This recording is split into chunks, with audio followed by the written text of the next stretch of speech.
YouTube চ্যানেলে তোমাদের স্বাগত জানাই। Commerce classes with Birbal sir. আজকে যেটা পড়াবো তোমাদের সেটা হচ্ছে ইনকমপ্লিট রেকর্ডস, মানে এখানে single entry, preparation of financial statement from incomplete records. Single entry করাবো। তোমরা 11-এ অলরেডি পড়ে এসছো সিঙ্গেল এন্ট্রি, যেটা ছিল ব্যালেন্স শিট অ্যাপ্রোচ, মানে statements of affairs, statement of profit and loss and finance statements of affairs.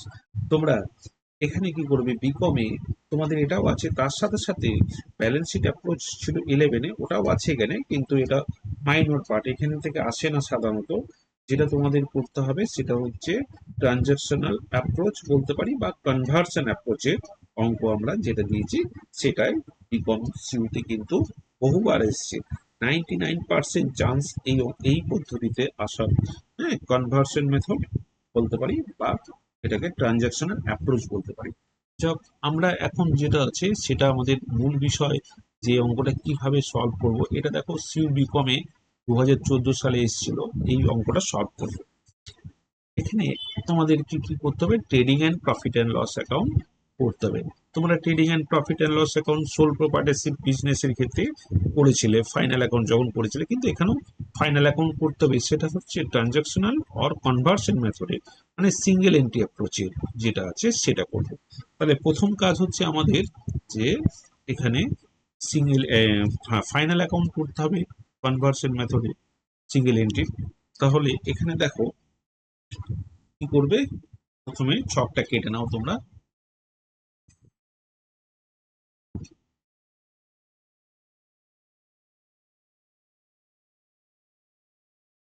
লিখবে ইন দা বুকস অফ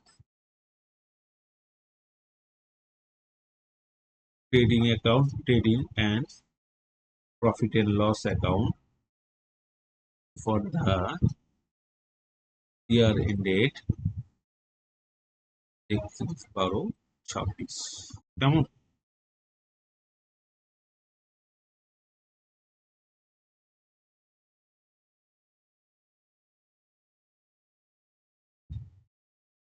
তাহলে তোমরা ট্রেডিং অ্যাকাউন্টে জানো কি কি সাধারণত বসে।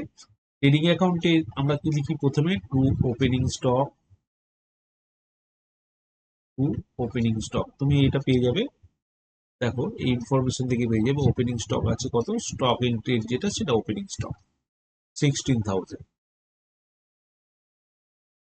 টু পারচেস, পারচেস এটা কিন্তু ওয়ার্কিং নোট, ডাইরেক্ট পারচেস তোমাদের দিয়ে দেবে না, ডাইরেক্ট সেলস তোমাদের দিয়ে দেয় না, এটাও ওয়ার্কিং নোটে তোমাদের দেখাতে হবে। তাহলে সেলস কোথা থেকে পাবো, সেলস আমরা ক্রেডিটার্স থেকে পাবো, অ্যান্ড ক্রেডিট পারচেস আমরা কোথা থেকে পাবো, ক্রেডিটার্স থেকে পাবো। সেগুলো আমাদের ওয়ার্কিং নোটে করতে হবে। যে যে ইনফরমেশন গুলো দেওয়া আছে সেগুলো আগে আমরা পুট করে নিই ট্রেডিং অ্যাকাউন্টে, আর যেগুলো দেওয়া থাকবে না সেগুলো ওয়ার্কিং নোটে কিভাবে করবো সেটা স্টেপ বাই স্টেপ দেখাবো। তাহলে আর কি কি আছে ট্রেডিং অ্যাকাউন্টে, কি যায়, আর যায় টু ওয়েজেস। দেখো ওয়েজেস আছে, তাহলে কি লিখবে, টু ওয়েজেস,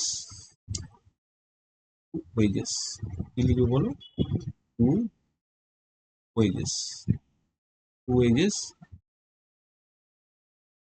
টু ওয়েজেস কত আছে বলো, ওয়েজেস আছে 17,500, ওয়েজেস দেখো 17,500, ওয়েজেস হয়ে গেল। ঠিক আছে, আর ক্লোজিং স্টকটা এদিকে বসিয়ে দাও, বাই ক্লোজিং স্টক। ক্লোজিং স্টকের অ্যামাউন্ট কত আছে দেখো, স্টক ইন ট্রেডে ছিল 16,000 ওপেনিং স্টক, ক্লোজিং স্টক হচ্ছে 18,000। ক্লোজিং স্টক কত, 18,000। সেলটা বের করানোর জন্য আমাদের কি করতে হবে, সেলটাকে বের করানোর জন্য আমাদের ওয়ার্কিং ওয়ার্কিং নোট কি করবো, প্রথমে সেল বের করানোর জন্য আমাদের ওয়ার্কিং নোটে কি লিখবে, সানডে ডেটার্স অ্যাকাউন্ট তোমাদের খুলতে হবে।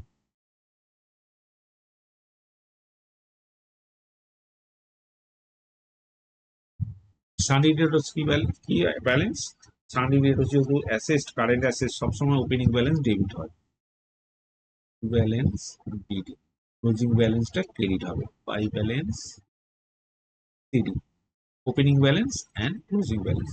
দেখো ডেটার্স এর ওপেনিং ব্যালেন্স কত আছে, ডেটার্স এর 60,000 ওপেনিং ব্যালেন্স, আর ক্লোজিং ব্যালেন্স হচ্ছে 90,000। তাহলে ডেটার্স এর ওপেনিং ব্যালেন্স কত আছে?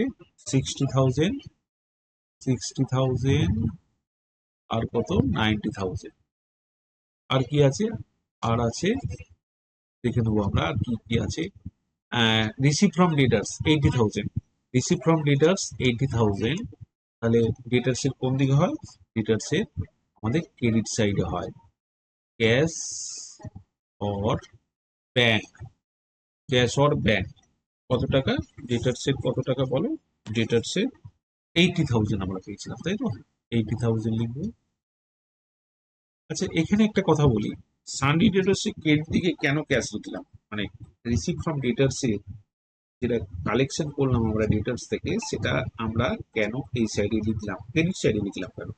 এটা দেখো, যদি এটা তো আমরা করছি লেজার, জার্নালের কি ফর্ম? জার্নালটা কি হবে? Cash collection from debtors, cash account debit to debtors. যেহেতু এটা লেজার করছি আমরা, তাহলে বাই ক্যাশ ওর ব্যাংক বলে 80,000 এদিকে হয়ে যাবে। ঠিক আছে, তো সেই কারণে ক্রেডিট সাইডে হলো। এখানে আমরা কি করব? ব্যালেন্স করব। ব্যালেন্স করলে কত হচ্ছে দেখো, টোটাল করছি আমরা 1,70,000। এখানে লিখবো 1,70,000। যেটা ব্যালেন্স বেরোবে সেটাই হচ্ছে আমাকে বলবো সেলস, যেটা কি বলো? ক্রেডিট সেল, যেটা ক্রেডিট সেল। ব্যালেন্স করলে কত হচ্ছে? 1,10,000। 1,10,000 আমরা পেয়ে গেলাম। 1,10,000 আমরা পেয়ে গেলাম। সেলস এর জায়গায় পুট করে দাও 1,10,000। এবার আমাদের কি আছে? এবার আমাদের আছে মিসিং ফিগার কোনটা? পারচেজ। পারচেজটা কিভাবে পাবো? পারচেজটা তোমাকে একইভাবে ডেটর্স এর মতনই করতে হবে। ডেটর্স এর মতনই আমাদের করতে হবে। কি হলো? একটা অ্যাকাউন্ট করে নিতে হবে, যেটা হচ্ছে সানডে ক্রেডিটার্স। ক্রেডিট পারচেজ কোথা থেকে পাবো? সানডে ক্রেডিটার্স থেকে, সানডে ক্রেডিটার্স থেকে পাবো। আচ্ছা, এখানে যেহেতু সানডে ক্রেডিটার্স লাইবিলিটিস, তার জন্য ওপেনিং ব্যালেন্সটা সবসময় ক্রেডিট হবে। By balance BD, balance balance CD. দেখো, ওপেনিং এন্ড ক্লোজিংটা কোথা থেকে পাবো? আমাদের এই যে স্টেট একটা দিয়েছে ওপেনিং ডেটের এবং ক্লোজিং ডেটের স্টেটমেন্ট, সেখান থেকে পাবো। ক্রেডিটর্স কত ছিল? ওপেনিং 20 আর ক্লোজিং 22,500, 22,500 ক্লোজিংটা। তাহলে ওপেনিংটা কত ছিল? 20,000। ওপেনিংটা কত ছিল? 20,000। ক্লোজিংটা কত? 22,500, 22,500। এখান থেকে আর কি কি হয় বলো? আমাদের এখানে যে ট্রানজ্যাকশন গুলো আছে সেগুলো দেখতে হবে সানডে ক্রেডিটার্সটা করার জন্য। প্রথম কি করতে হচ্ছে দেখো, প্রথমে হচ্ছে paid to creditors. Paid to creditors কত আছে? 42,000। পেড টু ক্রেডিটার্স কত আছে? 42,000। 42,000 আমরা কি করবো? 42,000 আমরা বসাবো ব্যাংক বলে। একইভাবে 42,000 ডেবিট সাইডে বসালাম কেন? এটা সানডে ক্রেডিট, এটা তো লেজার সানডে ক্রেডিটার্সটা। এটা জার্নাল এন্ট্রি কি? এটা জার্নাল এন্ট্রি হচ্ছে payment to creditors, creditors account debit to bank. তাহলে ক্রেডিটার্স অ্যাকাউন্টের ডেবিট দিক, এটা এটা হচ্ছে ক্রেডিট দিক। তাহলে লেজার যেহেতু করছি, তাহলে আমরা করলাম জার্নালটা কি বললাম? পেমেন্ট করছি ক্রেডিটার্সকে, creditors account debit to bank, তাহলে ক্রেডিটার্সে টু ব্যাংক লেজার পোস্টিং এ হয়ে গেল 42,000। তাহলে আমাদের এখানে টোটাল করবো, টোটাল করলে কত হচ্ছে? টোটাল করলে 64,500। এখানে লিখবে টোটালটা 64,500। যে ব্যালেন্সটা বেরোবে সেটা হচ্ছে পারচেস, ক্রেডিট পারচেস। কত টাকা ক্রেডিট পারচেস? 42 ব্যালেন্স করলে কত দাঁড়াচ্ছে? ক্যালকুলেটর চেক করে নিও। 44,500। এখান থেকে আমরা তাহলে কি পেলাম? ক্রেডিট পারচেসও পেয়ে গেলাম। আমরা ট্রেডিং অ্যাকাউন্টে যেমন সেলস পেয়েছিলাম ডেটার্স থেকে, ঠিক একইভাবে পারচেসটা বসিয়ে দেবো। পারচেস কত বেরিয়েছিল? পারচেস বেরিয়েছিল কত? পারচেস বেরিয়েছিল 44,500। পারচেসের জায়গায় হলো 44,500। আমাদের কিন্তু ট্রেডিং অ্যাকাউন্টে মোটামুটি কমপ্লিট। আর কোনো কিছু ইনফরমেশন নেই। দেখো ওয়েজেস, ডাইরেক্ট এক্সপেন্সেস আর কিছু নেই, ডাইরেক্ট ইনকাম কিছু নেই। আমরা এটাকে ক্লোজ করবো।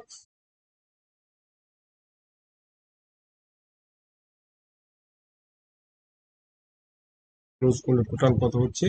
1,10,000, 1,10,000 আর হলো 18,000, টোটাল হচ্ছে 1,28,000, 1,28,000, 1,28,000। ব্যালেন্স যেটা বেরোবে সেটাকে লিখবো গ্রস প্রফিট পিডি, অথবা এটাকে তোমরা ট্রেডিং অ্যাকাউন্টও লিখতে পারো, ট্রেডিং প্রফিটও লিখতে পারো। তোমরা যেহেতু একটা এর মধ্যেই করছো, trading and profit and loss এখন একটা ছকের মধ্যেই, তাহলে তোমরা গ্রস প্রফিট সিডি লেখাটাই বাঞ্ছনীয়। গ্রস প্রফিট কত আছে? তাহলে আমাদের বেরোলো ব্যালেন্সিংটা কত? 50,000। এটাকে আবার চলে আসবে এদিকে বাই গ্রস প্রফিট বিডি, সিডিটা বিডি হয়ে গেল। কত নিলাম বলো? 50,000। নেক্সট আমরা কি করব? আমাদের নেক্সট করতে হবে পিএলএ আর কি কি বিষয়গুলো আছে দেখবো।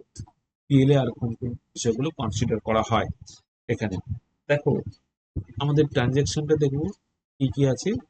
বিজনেস এক্সপেন্সেস আছে, কি কি নেবো পিএলএ বলো? বিজনেস এক্সপেন্সেস নেবো, এখান থেকে এটাই আছে। আমরা ওই তো নিয়ে নিয়েছি। প্রোপাইটার্স ড্রয়িংস এখানে হয় না, ব্যালেন্স অ্যাট ব্যাংক এখানে হয় না, ট্রেডিং পিএলএ কোনো জায়গায় না, ব্যালেন্স শিট হয় এগুলো। তাহলে আমাদের এখানে চলে গেল। এবার আমাদের এটা এখান থেকে দেখলাম যে অনলি বিজনেস এক্সপেন্সেসটা আছে। এবার আমরা অ্যাডজাস্টমেন্ট এগুলো দেখব। অ্যাডজাস্টমেন্টে দেখো দেওয়া আছে, অ্যাডজাস্টমেন্টে কি কি আছে? অ্যাডজাস্টমেন্টে দেওয়া আছে যে provide depreciation on plant and machinery, provide depreciation on plant and machinery 10% আর ফার্নিচার 5%। এই দুটোই আসলে আমাদের পিএল এর বিচার্য বিষয় হিসেবে। ঠিক আছে, তাহলে পিএল এ কি লিখবে? টু বিজনেস ইনকাম প্রথমে লিখবো, to business expenses, business expenses, business expenses কত আছে? বিজনেস এক্সপেন্সেস আছে 12,000। To dep on plant and machinery, plant and machinery value কত ছিল? প্ল্যান্ট অ্যান্ড মেশিনারি ভ্যালু কত ছিল? Plant and machinery value 30,000। Plant and machinery value কত ছিল? 30,000। তাহলে 30,000 এর উপরে কত হবে? 10%। 30,000 এর উপরে দিয়ে দিয়েছে, এটার উপর কত হবে? 10%, 3,000। আর কি আছে? To dep on furniture, furniture value কত আছে? ফার্নিচার ভ্যালু কত আছে দেখো, ফার্নিচার ভ্যালু আছে 2,000। সবসময় না আমরা ডেপ্রিসিয়েশন যখন করবো সবসময় ওপেনিং ভ্যালুটা কনসিডার করবো, কারণ এটাই তো সারা বছর খাটে। আর যদি লাস্টে যদি করি ডেপ্রিসিয়েশন করার সময় থাকে না, মানে টাইম, আমরা ডেপ্রিসিয়েশন করার টাইম বেসিস তো, কত বছর বা কত সময় ব্যবসাতে জিনিসটা ইউটিলাইজ হয়েছে তার উপরে, কিন্তু সেটা সবসময় ওপেনিং ডেটের উপরে করতে হয়, যেটা হচ্ছে কিনা টাইমটা তোমরা অ্যাফোর্ড করতে পারবে। বিজনেসে কি করতে পারে যে অ্যাসেসটা কতদিন অ্যাফোর্ড করছে সেটার উপরে নির্ভর করে, কতদিন তার কার্যকরিতা আছে সেটার উপর নির্ভর করে। তার জন্য আমরা কি করব? সব সময় ওপেনিং ডেটের উপরে নেব। 2,000 ছিল, 2,000 5%, কত টাকা? 100 টাকা। তাহলে আমাদের trading and profit and loss account complete হয়ে গেল। আমাদের এখানে ব্যালেন্স করবো এবারে। ব্যালেন্স দেখো, ক্রেডিট সাইডে 50,000 আছে শুধু, এখানে কি লিখবে? 50,000, 50,000, 50,000 to capital or net profit balance. এটা তাহলে 50,000 থেকে এগুলো বাদ দেবো, কত কত? 12,000, 3,000 আর 100 বাদ দেবো, তাহলে ব্যালেন্স বেরোচ্ছে 34,900। স্যার এটা কি করব? এটাকে আমরা ব্যালেন্স শিট যখন করব সেখানে আমাদের এটা লাগবে। তাহলে ব্যালেন্স শিট করি আমরা। Balance sheet, balance sheet as at 31/12/26, 31/12/26, 31/12/26 balance sheet করবো। ব্যালেন্স শিটটা দেখো কিভাবে করতে হয়। আমাদের এখানে একটা মিসিং ফিগার আছে, সেটাকে বের করতে হবে। ব্যালেন্স শিট যেটা আমাদের মূল বিষয় করব, যে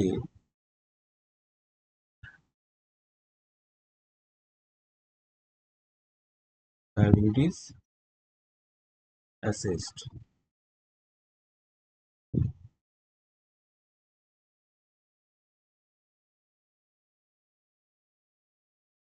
amount, amount। দেখো ক্যাপিটাল, ক্যাপিটাল কি করবো এখানে, opening capital, opening capital direct দেওয়া নেই, ওপেনিং ক্যাপিটাল ডাইরেক্ট দেওয়া নেই। এটাকে কি করবে, তুমি ইনারে কাজ করবে, এটাকে কি করবে, এর জন্য আমাদের একটা ওয়ার্কিং নোট করতে হবে, ওপেনিং ব্যালেন্স শিট বের করতে হবে। কি করতে হবে, ওপেনিং ব্যালেন্স শিট করতে হবে। Opening balance sheet, opening balance sheet আমাদের একটা ছকে লায়াবিলিটিস অ্যাসেসড।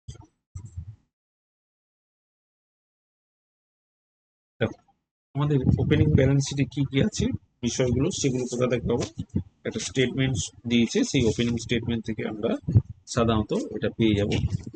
প্রথম কি আছে, প্রথম আছে ওপেনিং স্টেটমেন্টে কি আছে দেখে নিতে হবে। ওপেনিং স্টেটমেন্টে দেখো অ্যাসেট সাইডটা আগে দেখে নাও। অ্যাসেট সাইডে কি কি আছে, অ্যাসেট সাইডে আছে প্রথমে নেব plant and machinery, furniture, stock, debtors. এটা হচ্ছে অ্যাসেট সাইডে, চারটে বিষয় অ্যাসেট সাইডে আসবে, চারটি বিষয় অ্যাসেট সাইডে আসবে, চারটি বিষয় অ্যাসেট সাইডে আসবে, সেটা আমাদের এখানে করতে হবে। তাহলে প্ল্যান্ট এন্ড মেশিনারি লিখি, plant and machinery, furniture, stock নেব, ডেটার্স নেব, আর এদিকে কি ক্রেডিটার্স। কত কত অ্যামাউন্ট গুলো ছিল আমাদের ওপেনিং ব্যালেন্স শিটে দেখে নেবে। ওপেনিং ব্যালেন্স শিটে কত, ডেটার্স কত, প্ল্যান্ট এন্ড মেশিনারি কত ছিল, প্ল্যান্ট এন্ড মেশিনারি ছিল, প্ল্যান্ট এন্ড মেশিনারি ছিল 30,000। ফার্নিচার কত ছিল, ফার্নিচার 2,000। স্টক কত ছিল, স্টক ছিল 16,000। স্টক কত ছিল, ডেটার্স কত, ডেটার্স হচ্ছে 60,000। ক্রেডিটর্স কত ছিল, ক্রেডিটর্স ছিল 20,000। আর ব্যাংক ওভারড্রাফট, ব্যাংক ওভারড্রাফট কত আছে, ব্যাংক ওভারড্রাফট কিন্তু এখানে ডাইরেক্ট দেওয়া থাকবে না, তোমাদের অঙ্কের মধ্যে দেখো দেওয়া থাকবে ওভারড্রাফট অ্যাজ অন, এটা হচ্ছে ওপেনিং ডেট। হ্যাঁ, এটা যদি ক্লোজিং দিত তাহলে ক্লোজিং ব্যালেন্স শিটে কনসিডার করতাম, এটা যেহেতু ওপেনিং ডেট দেওয়া আছে তার জন্য আমরা কি করবো, ওভারড্রাফট 5,000 আমরা কোথায় লিখবো, ওপেনিং ব্যালেন্স শিটে লিখবো। ওপেনিং ব্যালেন্স শিটে লিখবো কত, 5,000, 5,000। এখানে আমরা টোটাল করব, টোটালটা করলে কত হচ্ছে, টোটাল করলে 1,08,000, 1,08,000, 1,08,000। এখান থেকে যেটা পাবো সেটা হচ্ছে capital balancing figure. Balancing figure 1,00,000 থেকে 25,000 দিলে কত হবে, 1,00,000 থেকে 25,000 দিলে 83,000, 83,000, 83,000 আমরা কোথায় বসবো, ব্যালেন্স শিট যেটা করছিলাম, ব্যালেন্স শিটে লেখো 83,000 ক্যাপিটাল পেয়ে গেলাম। অ্যাড হচ্ছে নেট প্রফিট পেয়েছিলাম কত, 34,900। আর কি কি হয়, আর ব্যালেন্স শিটে কি কি হয় বলো, ড্রয়িংস আছে, ড্রয়িংস আছে, দেখো ড্রয়িংস আছে কত, proprietor drawings, proprietor proprietor drawings 5,000। Proprietor drawings কত আছে, প্রোপাইটার ড্রয়িংস, ড্রয়িংসটা মাইনাস হবে 5,000। তাহলে এটা করলে কত দাঁড়াচ্ছে দেখো, এর সাথে সাথে আছে অ্যাডিশনাল ক্যাপিটাল আছে, এর সাথে আছে অ্যাডিশনাল ক্যাপিটাল আছে, অ্যাডিশনাল ক্যাপিটালটাকেও অ্যাড করে দেবো। অ্যাডিশনাল ক্যাপিটালটা add a further capital introduce, further capital 10,000, 10,000 further capital introduce 10,000। তাহলে এটা যোগ বিয়োগ করবে, অ্যাড করে দাও এখানে, এখানে অ্যাড করে দেবে, অ্যাড করে দেবে further capital or additional capital, additional capital, additional capital 10,000। তাহলে এটা যোগ বিয়োগ করে তাহলে কত হচ্ছে? 1 লাখ হলো 22,000। এটা যোগ করলে কত হচ্ছে? 1,22,900। আর কি আছে? আর আছে Sunday creditors closing balance. Sunday creditors এর কোন ব্যালেন্সটা নেবো? সানডে ক্রেডিটার্স এর ক্লোজিং ব্যালেন্সটা। ক্লোজিং ব্যালেন্স কত ছিল সানডে ক্রেডিটার্স এর দেখে নাও। সানডে ক্রেডিটার্স এর ক্লোজিং ব্যালেন্স কত? সানডে ক্রেডিটার্স এর ক্লোজিং ব্যালেন্স 22,500। 22,000 22,500।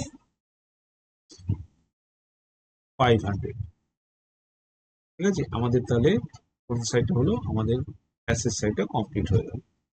এবারে আমরা এই লাইবিলিটি সাইডটা কমপ্লিট হয়ে গেল। এবার আমরা অ্যাসেট সাইডে দেবো। প্ল্যান্ট অ্যান্ড মেশিনারি কত ছিল বলো? প্ল্যান্ট অ্যান্ড মেশিনারি ছিল 30,000, লেস ডেপ্রিসিয়েশন ছিল কত? 3,000, 27,000। নেক্সট করব ফার্নিচার। ফার্নিচার ফার্নিচার কত ছিল? ফার্নিচার ছিল 2,000, লেস ডেপ্রিসিয়েশন কত? ডেপ্রিসিয়েশন কত ছিল? 100, 1,900। তারপরে কি করব? স্টক।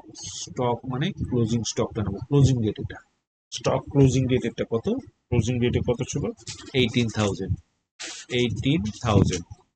আর কি নেব? ডেটার্স নেব। ডেটার্স ডেটার্স কত? 90,000, 90,000, 90,000। Cash in hand, cash at bank, cash at bank, cash in hand. Cash at bank কত ছিল? 6,500। ক্যাশ ইন হ্যান্ড ছিল 2,000। এবার দুদিকটা দেখো, ট্যালি করলে মিলে গেলে ভাবে অ্যান্সার ঠিক আছে, নাহলে ভাবে ভুল আছে। কত হচ্ছে? 1,45,400। Total balance sheet, closing balance sheet হচ্ছে 1,45,400। এটাই হলো তোমাদের সিঙ্গেল এন্ট্রি আন্ডারে সিঙ্গেল এন্ট্রি অ্যাপ্রোচে ফাইনাল অ্যাকাউন্ট করার প্রসিডিওর। যাই হোক, আমি এটা বিকমের একটা তোমাদের সিউতে এসেছিল, সেটা সলভ করে দিলাম। এরকম আরো ভিডিও আমি তোমাদেরকে অ্যাকাউন্টেন্সি বা others tax subject different semester সেগুলো আমরা আমি দিয়ে থাকবো। তাহলে এক্ষেত্রে আমাদের ফার্স্ট কাজ হচ্ছে যে সিঙ্গেল এন্ট্রি হয়ে গেল। সিঙ্গেল এন্ট্রি আরো দু একটা ভিডিও আমি দেবো তোমাদের। আর সব থেকে বড় বিষয় হচ্ছে, তোমরা যদি একটু মনোযোগ সহকারে এটা যদি মানে শিখে নাও বা একটু যদি ধৈর্য সহকারে দেখো, তাহলে আশা করি অনেকটাই তোমাদের কাজে লাগবে এই ভিডিওটা। আর যদি ভিডিওটা তোমাদের ভালো লাগে, অবশ্যই সাবস্ক্রাইব অ্যান্ড শেয়ার অবশ্যই করে দিও। ওকে।